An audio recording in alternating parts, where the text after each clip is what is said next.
बार्शी शहरातील परांडा रोडवरील भोसले हॉस्पिटल समोरील डक बँकेच्या एटीएम मधून 23 लाख रुपयांची चोरी झाल्याची धक्कादायक घटना सकाळी उघडकीस आली। या घटनेने बार्शी शहर हादरले असून घटनेचा पोलिसांकडून कसून तपास सुरू आहे। विशेष म्हणजे या प्रकरणाचा तपास अधिक प्रभावीपणे करण्यासाठी सोलापूरचे श्वान पथक घटनास्थळी दाखल झाले होते। या पथकाने श्वानांच्या मदतीने संबंधित घटनेच्या तपासाला गती दिली आहे। अज्ञात चोरट्यांनी पहाटे 4:30च्या सुमारास गॅस कटरचा वापर करून बँकेच्या एटीएम मधून अंदाजे 23 लाख रुपये चोरल्याची माहिती आहे। घटनेची माहिती मिळताच बार्शी शहर पोलिसांनी तातडीने घटनास्थळी धाव घेत तपास सुरू केला। त्यानंतर परिसरातील सीसीटीव्ही फुटेज आणि तांत्रिक विश्लेषकांच्या मदतीने आरोपींचा शोध घेतला। दरम्यान फॉरेन्सिक तपास घटनास्थळी राहिलेल्या वस्तूंच्या आधारे फॉरेन्सिक तपासणी देखील केली जात आहे। दरम्यान काही दिवसांपूर्वी शहरातील मध्यवर्ती असलेल्या घरातून सोन्याच्या दागिन्यांची चोरी झाली होती। पोलिसांनी लवकरच त्याचा छडा लावला, मात्र आता पुन्हा एकदा मोठा दरोडा एटीएमवर पडल्याने शहरातील सुरक्षेचा प्रश्न ऐरणीवर आला आहे।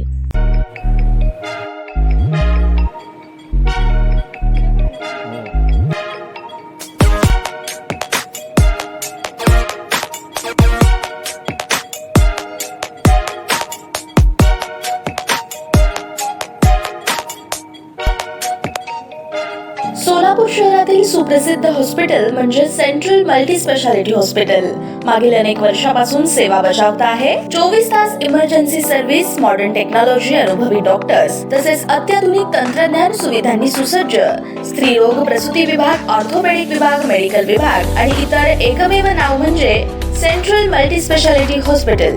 पत्ता गणेशपेठ शॉपिंग सेंटर, मंगळवार बाजार, सोलापूर। ताज्या बातम्या पाहण्यासाठी प्राईम महाराष्ट्र न्यूज चॅनलला सबस्क्राईब करा।